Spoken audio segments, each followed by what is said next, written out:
Hey everyone, Heero here, and today we're gonna look at Sparxie, a sparkling new DPS that relies on AHA instance and spending tons of SP to deal massive damage. I'll be discussing her kit, builds, lightcones, and possible teams. Just as a quick disclaimer though, the footage and information shown is from the creator experience server, so some things could still change when her banner drops. Now before we look at her kit, we first have to discuss the mechanics of the new Elation path, starting with the Elation stat and damage. Elation is a new stat that completely replaces damage percent buffs for any instance of Elation damage like unit-specific abilities and AHA instances, as seen with the damage formula currently on screen. And it's important to note that damage percent and attack does not affect Elation damage. Now currently, there is no Elation main stat or substat, so the main way to get more Elation is unit-specific abilities. For example, Sparxie converts her total attack into Elation, while Yao Guang converts her speed, all while giving bonus Elation to her teammates. But now we can look at punchlines. Punchlines are the main backbone of the Elation path, with you mainly gaining them from unit-specific abilities or certain endgame buffs. Now there are two types of punchlines, normal punchlines and stored punchlines. Normal punchlines are gained through unit-specific skills and is indicated by this number next to the SP count, while stored punchlines are indicated by the number next to the Elation unit, and you can only gain them by entering the certified banger state, with normal punchlines only affecting the damage of Elation skills during AHA instance, while stored punchlines affect all Elation damage. Now when you gain a normal punchline from any source, it causes AHA to appear in the action bar. And when their turn arrives, it triggers an AHA instant, causing every Elation character to trigger their Elation skills to deal damage and enter the certified banger state. But there are a lot of things to note about this. First, AHA speed is dependent on the amount of Elation units in your team and how much speed they currently have. For example, if you have a 160 speed Yao Guang and a 134 speed Sparxie, AHA will have a speed of 125.4. But if you only had Yao Guang, they would only have a speed of 112. Now, it's important to state that this isn't the full formula yet, since we can't confirm the specific denominator for the 3rd and 4th Elation units until they actually drop in-game. It's also worth noting that action advances do not work on AHA, and their action value does not reset between waves. And finally, like I said, after the AHA instance ends, it puts your Elation units in the certified banger state.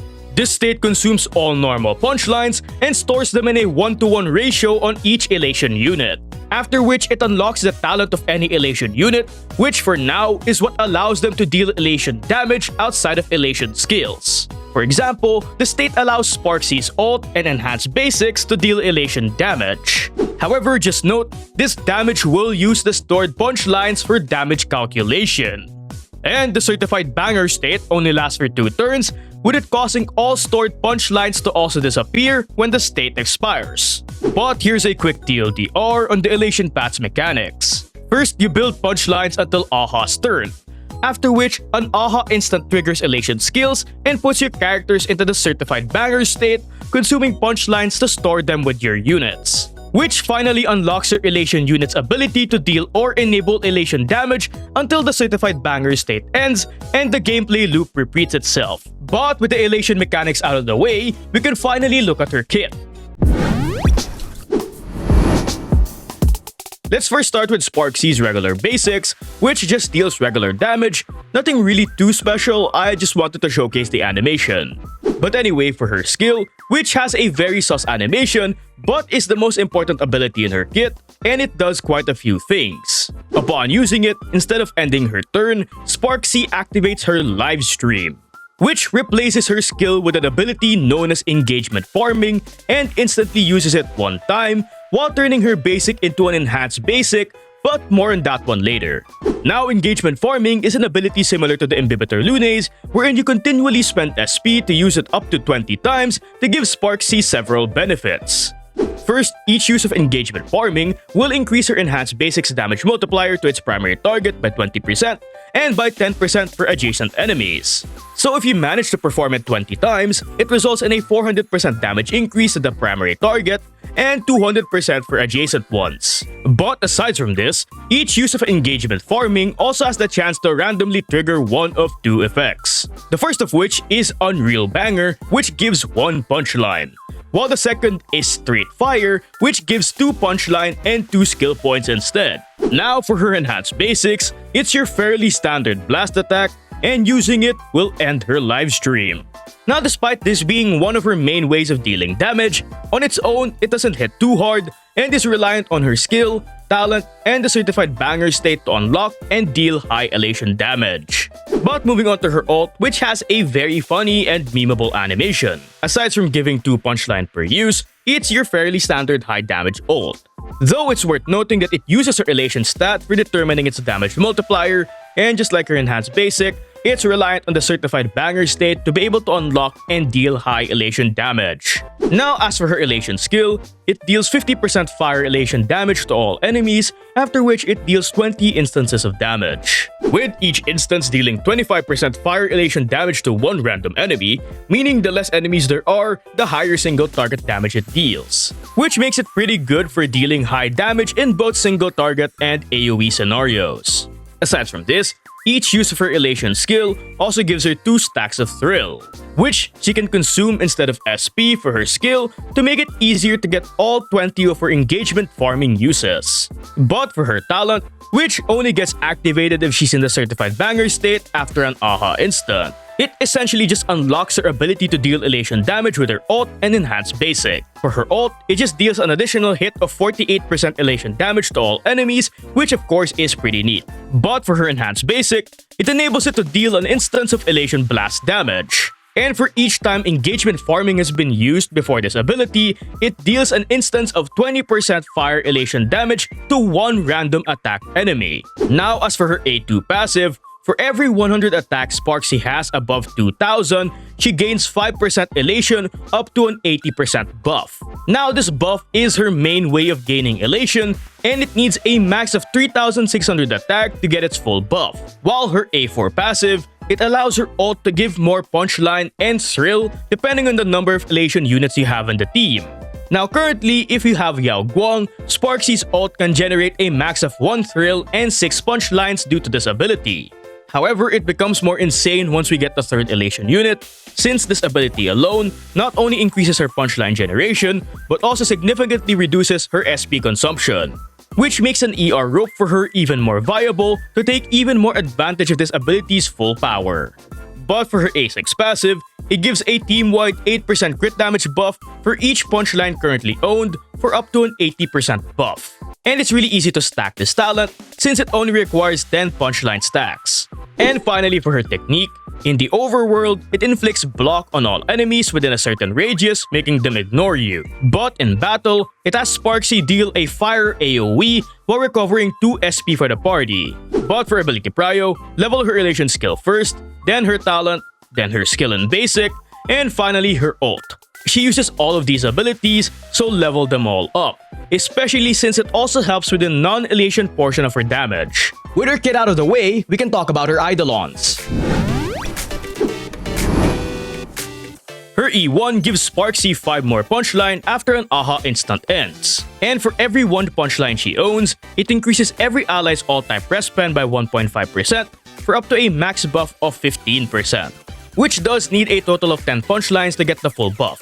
But overall, it's a pretty nice Eidolon for improving her personal damage, and it's also great for buffing the whole party, which could be useful when we get a full Elation team where its members are all fully capable of dealing good damage. While her E2, it gives Sparxie 1 extra turn and 2 thrill after an AHA instance ends. And for every thrill she consumes, she gains a 2-turn 10% crit damage buff, stacking up to 4 times for a 40% buff. Again, this is a pretty neat Eidolon for Sparxie's personal damage, and it has great synergy with Yao Guang due to her giving more AHA instances resulting in more Sparxie turns to deal damage or generate punchlines without really affecting her next turn's action value. While for her E4, it allows her ult to generate 5 more punchlines while enabling it to give Sparxie a 36% elation buff for 3 turns, which again just results in more Sparxie damage while helping her generate more punchlines. And fun fact, this E4 is one of the better DPS E4s we currently have in the game. And finally, for her E6, it gives a permanent 20% all-type respen buff. And for every stack of punchline taken into account by her Elation skill, the number of additional damage instances it deals increases by 1 up to a max of 40, making it even better for dealing with AoE or single target damage scenarios. With her Eidolons out of the way, let's talk about Lightcones. Sparxie's pretty signature gives her 48% crit damage just by equipping it, while increasing the SP cap based on the number of Elation units in the team up to a max increase of 3. And for every skill point she consumes, it enables her Elation damage dealt to ignore 5% of the enemy's defense, stacking up to 4 times for a 20% def ignore. But if she consumes 4 SP in one turn, it also gives her the streamer promo buff, increasing all allies' Elation by 20%. Overall, it's a pretty good cone for increasing her damage while giving her a bit more support utility, which is pretty useful for a full Elation team. The SP cap increase is also pretty nice since it allows you to enter her skill with more SP, making it more likely you get all 20 of her engagement farming uses, especially if you decide to run her with Sparkle, whose SP cap increase also stacks with this cone. Now sadly, since she is from a new path, there isn't really too many alternatives, with the only free-to-play alternative being the Big Mushroom from the MOC shop. It basically just increases her Elation by 20%, and whenever she uses an Elation skill, she increases the Elation damage taken by all enemies by 10% for 2 turns. Overall, it's a pretty decent option that improves her own damage as well as her support utility. But a better alternative is today's Good Luck from the BP, which gives her 12% crit rate, and after she uses an Elation skill, she gains a permanent 12% Elation buff, stacking up to 2 times for a total of 24%. Now, this does make her easier to build, and becomes better than the free-to-play one once you get refinements for it. But with her Lightcones out of the way, let's look at possible relics. For relics, her best set is the new Ever Glorious Magical Girl, which gives her bonus crit damage while giving up to 20% def ignore if you manage to stack up to 50 punchline, which Sparxie can easily do. Overall, this set simply enables her damage by 8 ton and is basically tailor-made for her, so it's really the only set you should consider using. However, since it is a new set, you can just use a 2-piece combo of an attack or crit set until you get a full set of Magical Girl. Though it's worth noting that you do have the option of using a 2-piece combo with a speed set instead if you are not using Sparkle in her team, or if you're running a 200 speed Yao Guang and want to aim for a 134 speed Sparxie to get AHA to 133.4 speed. Now for planar sets, currently there is no Elation focused DPS planar, so her best set is Tengoku Livestream, which is another tailor-made set for her, giving her tons of crit damage just by spending up to 3 or more SP, which she easily does. But if you don't have good pieces yet, Banana can work too and gives the same amount of crit damage as Tengoku while not being as SP reliant. However, you can only use it if you have Don Hung PT in the team. And finally, if you have Yao Guang in the team, Izumo also works for crit rate and attack, though I would only recommend it over the last 2 options if you're having trouble getting crit rate. With her possible sets out of the way, let's talk about stats. Now, she has a good base attack of 640 and a good base speed of 107, while her traces give her 28% elation, 12% crit rate, and 13.3% crit damage. Though it's worth noting that with her A6 passive, she can get up to a total of 90.3% crit damage from her kit alone, so make sure to consider all of that when building. For main stats, any crit chest is great, but crit rate is preferred since she already gets lots of crit damage. As for the boots, attack is the generally preferred option to help her reach 3600 attack, but speed boots allows her to reach 134 speed easily and is useful if you're going for the 134 speed AHA setup with a 200 speed Yao Guang, or if she ever needs speed in the future in the full Elation team. While for the rope, I really recommend using an energy rope to use Sparxie's ult as often as you can for more punchline and thrill building. And like I said earlier, this option becomes even more insane once we get a third Elation unit to take full advantage of her passive. But an attack rope is also decent if you haven't gotten to 3600 attack yet, but I really recommend going out of your way to reach it without an attack rope so you can use an energy one instead. While an attack orb is great for general use, making it easier to get to 3600 attack, plus it also does buff her non-elation damage. Now it's important to note that Sparxie also deals a decent amount of non-elation damage, so despite elation damage not scaling with damage percent buffs, a fire orb can be useful for min-maxing her damage. But only use a fire orb if you've reached 3600 attack in battle without an attack orb. And depending on your team and the number of attack buffs they provide, you might have to sacrifice either a speed boots or an ER rope to do so. As your substat priority, focus on crit rate first, then attack percent, then crit damage, then optionally speed. But if you're wondering why speed is optional, it depends on what you're going for and the team you're running. So with that being said, for speed goals, she has two options. You can either go for 134 speed or stick with base speed. If you're running her with Sparkle, you can just stick with base speed and rely on Sparkle to get Sparxie's turns faster. And this option also allows you to get more offensive substats.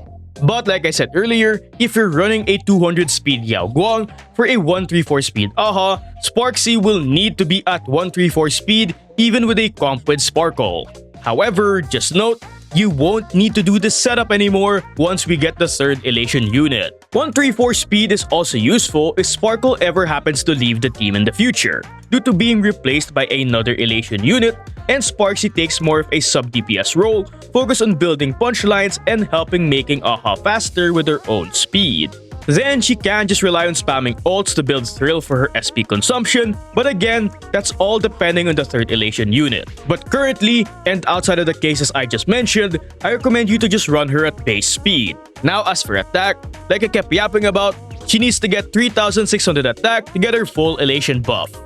But you can easily reach this in battle since Sparxie's team is full of attack buffs from sources like Sparkle, multiple Lashokas, or Woof Woof. So before investing in a lot of attack substats and main stats, make sure to take those sources into account. But it's very important to note that since Sparxie's trace is a stat conversion, Dan Heng's buff does not work on it since it's also a stat conversion. Sadly, this was probably done to prevent an infinite attack buff when pairing units with similar stat conversion mechanics together. Sparxie just so happened to get caught in the crossfire. Now for crit damage, since she already gets a lot of it from other sources, I recommend getting around 120 to 150% out of battle, but you can always get more. As for crit rate, try to get as close as you can to 100% as possible to properly take advantage of all the crit damage she can get. But with her build out of the way, let's move on to possible teammates. Sparxie is a DPS unit that prefers to be ran with other Elation units, with her reaching her full potential once you can get a team of 3 of them. But aside from Elation units, she also pairs with SP positive supports and sustains, as well as non-damage percent buffers like 3B or Cypher. So with that being said, her best team currently is a comp with Sparxie, Yao Guang, Sparkle, and either Dan Heng or Wolf Bull. Now, you can still get Dan Heng PT for free until the end of version 4.0, but since a lot of Sunday teams do want him, Wolf Bull is also pretty good. He provides an attack buff that actually affects Sparxie's trace and energy to help get more ults for Sparxie to generate thrill and punchlines. Her only downside is she can consume a lot of SP. So with that being said, Gallagher or Aventurine can work too for their SP positivity. While you can also technically use an S1 Hyacinth for a bit of damage vulnerability, but you'll have to mostly use basics with her if you want to do so. But moving on, you can also get Sparkle for free, so I highly recommend you get her for Sparxie. Though if you're already using her on another team, or if you don't want to get her, you can just use any support with non-damage percent buffs like 3B, Cypher, Silverwolf, Pella, or the RMC. Now if you didn't get Sparkle from the selector, I highly recommend using the RMC as an alternative just so you can get some occasional action advances. And if you don't have Yao Guang, You can also use the same supports I just mentioned, but this does cause you to lose out on a lot of her synergistic benefits with Sparxie. First of which is Yao Guang's Elation related buffs, but you can't technically use other supports to compensate for this.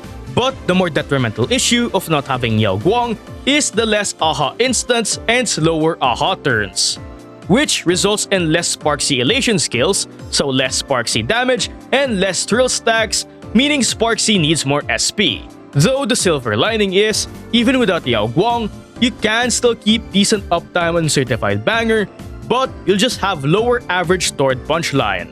This is due to you now having to rely completely on a slow AHA to activate Certified Banger, and the less instances of it being active at once. But despite all of this, Sparxie is still usable without Yao Guang, but just don't expect her to perform at her best. But that's about it. Personally, I'm definitely gonna be pulling because I'm a big Sparkle fan and I want a full team of her so I can achieve absolute elation. Anyway, make sure to tell me what you think about her in the comments below, and don't forget to hit me with a like and a sub. Now, onto the showcase. I hope you enjoy, and remember, I suck at this game.